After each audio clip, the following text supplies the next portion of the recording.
All right, so a lot of people are asking why they still have all sorts of digestive discomforts after they've used antibiotics to address SIBO. Or they took the antibiotics, they were great for 4, 6 months, a year, and now they're back to having the same problems again.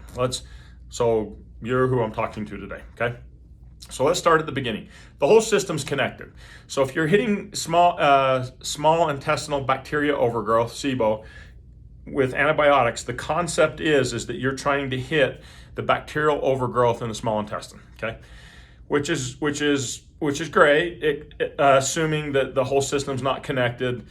But what is the probability that the stuff up above the small intestine is affecting the small intestine? It's really high. H. pylori is commonly connected with SIBO. H. pylori overgrowth is in the stomach. H. pylori overgrowth causes low stomach acid and it causes gastritis.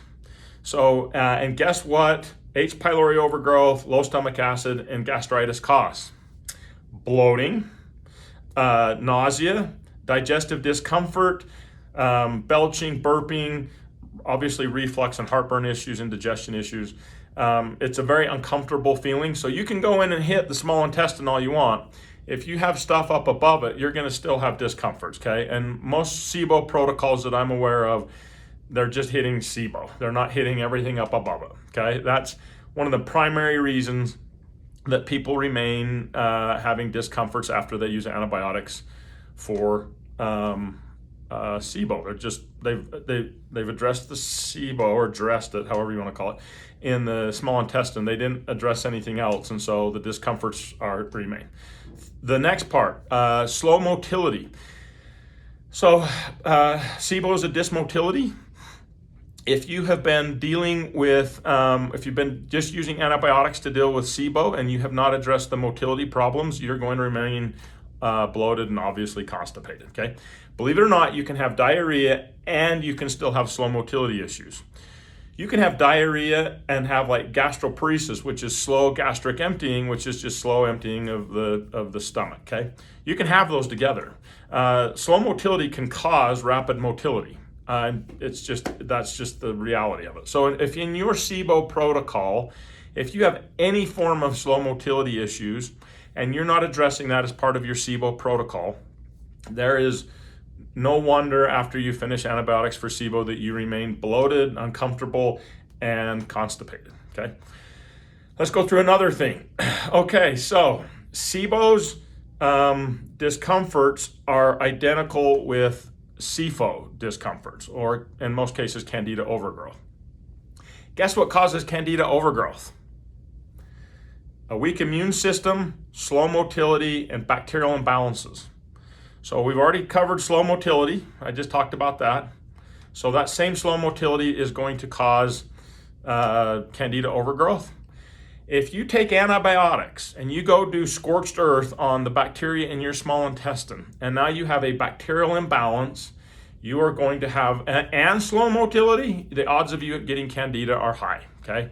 That's just the reality of it. So you probably do the antibiotics and you feel good for a while, and then all of a sudden you're bloated and you feel like shit again. That very well could be Candida. It just could, okay? SIBO and SIFO, small intestinal fungal overgrowth, they overlap a lot.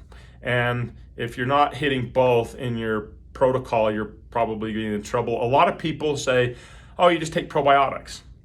There are probiotic strains, we know them well, that help with reducing antibiotic, that help reduce antibiotic dysbiosis, okay? But majority of probiotics do not include those strains. So a lot of you are taking probiotics while you're on antibiotics, and I'm sorry, that's just not gonna do shit for you.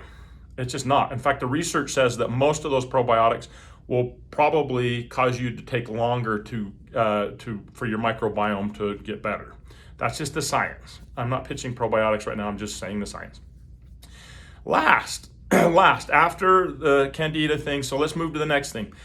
When we think of SIBO, we think of small intestinal bacteria overgrowth. The problem with that is the organism that's converting hydrogen to methane, and methane causes bad bloating and it determines the severity of the bloating and constipation. The hydrogen is converted to methane by archaea. Archaea is not a bacteria. So your standard antibiotics for bacteria overgrowth may diminish archaea a little bit. They may reduce it a bit, but they're not hitting it hard enough. So if you got a massive archaea overgrowth and you took the standard antibiotic for SIBO, you most likely still have high production of methane. Therefore, you're going to remain constipated and you're going to remain bloated.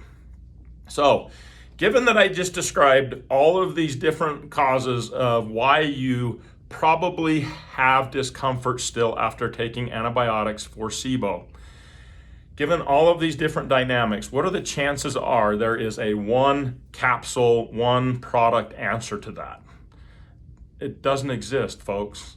There's not a medicine for it. There's not a single supplement for it. It does not exist. We've looked. Oh shit, we've looked. For us to come up with a concept to help with the whole system to address big SIBO problems, there is no magic pill. I am so sorry. I get it. If there was a drug that did it, it would be covered by insurance. That would be awesome. It doesn't exist. There's not individual herbs and everything that are going to fix it. You're always going to be bouncing on and off of gut problems if you don't address it correctly. Okay. I mean, and it's not like it was easy for us to help figure out how to do this either. Archaea is not an easy thing to figure out how to address because your standard antimicrobials and antifungals, because archaea is not a fungal issue either, they're not going to do shit for it. So so either you understand and do the whole thing correctly, or you're always going to continue on this hamster wheel of having problems. Oh, I got on antibiotics, it's doing so great again. Oh, I should feel like shit again. Or you're going to do this over and over again. Silver Fern, we like to take a top-down approach. We assume everything's connected, and we go systematically through the whole process to make sure that when we're done, we like to be done so people can move on with life. That is not to be construed. Since I'm a supplement company, we are not healing, curing, fixing, repairing, rebuilding. We can't do any of those things. But no, from a protocol from us, we're hitting everything from the mucosal barrier, heavy duty, up in the stomach for low stomach acid and gastritis issues, because you need to start up here and work down through the process. We are going to start up here. So if you see a protocol and you're like, I don't have reflux, my response back, just do it. Just please don't it's so much easier if you just do it right, okay? Like just being candid.